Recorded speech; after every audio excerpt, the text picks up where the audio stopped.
Après 1 mois et demi de voyage en Inde, à la fois fatigant et bouleversant, nous espérons nous reposer un peu en Thaïlande. Nous prenons à nouveau l'avion, seul moyen pour nous de contourner les frontières fermées des dictatures chinoises et birmanes. Nous sommes accueillis généreusement chez Woot, grâce à un site d'hospitalité sur Internet. Il nous prête ses clés et sa maison pendant 10 jours à Bangkok. Nous prenons le temps de faire nos visas pour la Chine. Malheureusement, à cause des Jeux Olympiques de Pékin qui auront bientôt lieu, nous n'aurons que 2 mois et demi pour rallier la Mongolie depuis Bangkok. À vélo, c'est vraiment trop peu. Nous apprécions le calme de la Thaïlande, pays moins miséreux, moins surpeuplé que l'Inde. La population a l'habitude de voir des touristes, et nous sommes soulagés de retrouver un peu d'intimité et de tranquillité.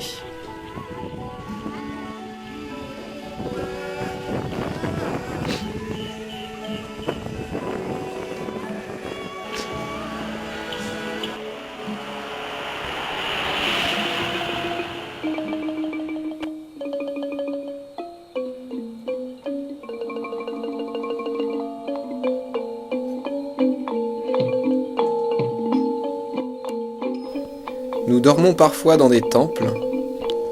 Nous profitons aussi des infrastructures touristiques à bas prix. Par exemple, 4 € pour une chambre d'hôtel double. Et nous réalisons chaque jour davantage les privilèges que nous avons d'être nés dans un pays riche. D'ailleurs, la très grande majorité des touristes que nous avons croisés viennent d'Europe de l'Ouest et d'Amérique du Nord. Nous traversons le pays rapidement, entourés de multiples temples bouddhistes, et en profitant de quelques rencontres sympathiques. Rencontres culinaires pour aujourd'hui, où nous testons une poêlée de blatte.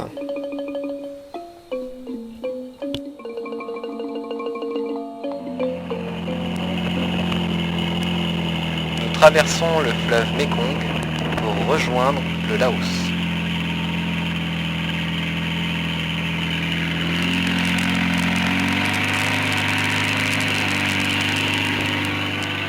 Le Laos, c'est un peu la Thaïlande 100 ans auparavant.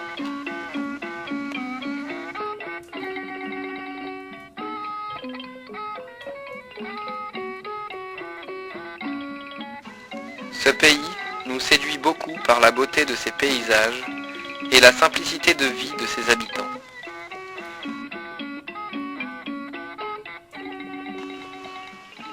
La population locale semble plutôt joyeuse malgré la dureté de son mode de vie. Mais dans un pays où le SMIC est à 30 €, les intérêts économiques occidentaux risquent de détruire à jamais une culture et un mode de vie à la fois durable et ancestral.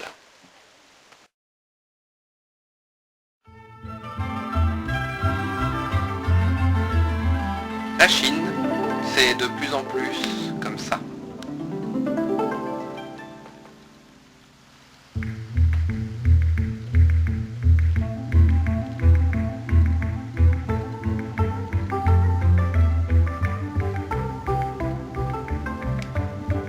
Mais c'est tout autant comme ceci.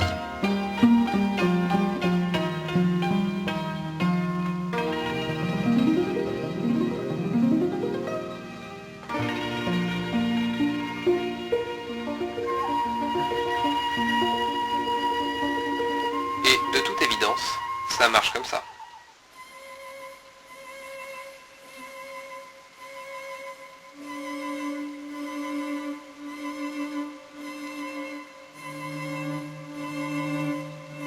Si l'on reste dans les sentiers touristiques, on peut croire que la Chine est encore comme ceci.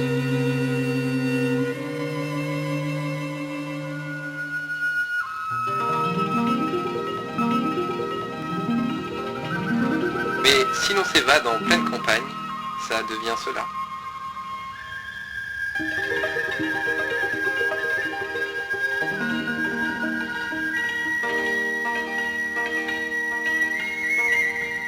Malheureusement, ce n'est pas toujours aussi bucolique.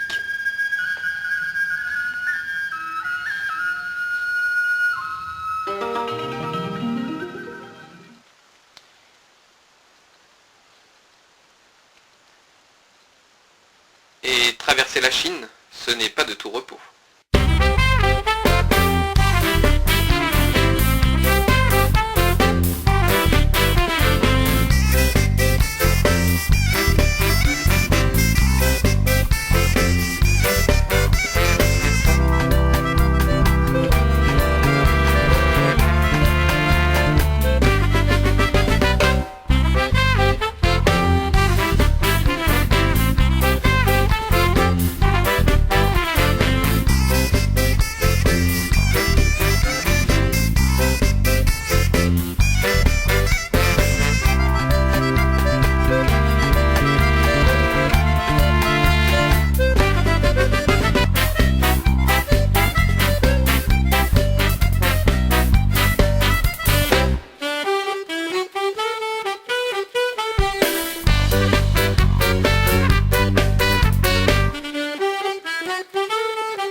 Après une bonne journée de vélo, rien de tel qu'une bonne crêpe chinoise.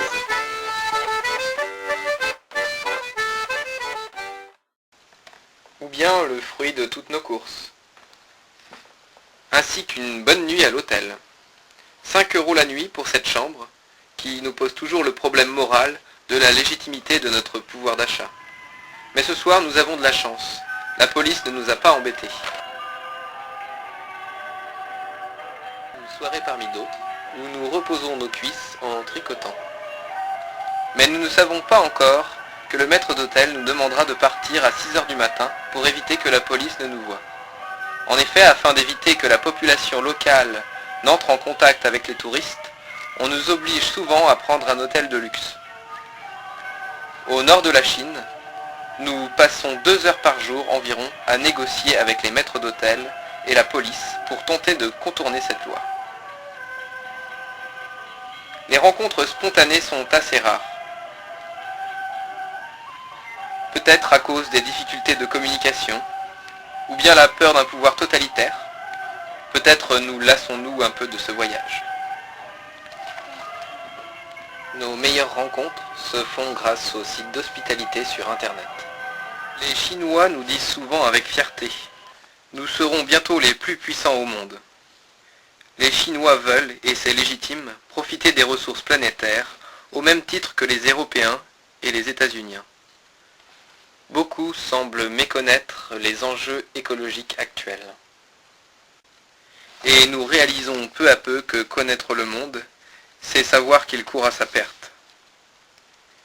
Les pays riches, promoteurs d'un monde consumériste, sauront-ils prendre le virage écologique à temps ?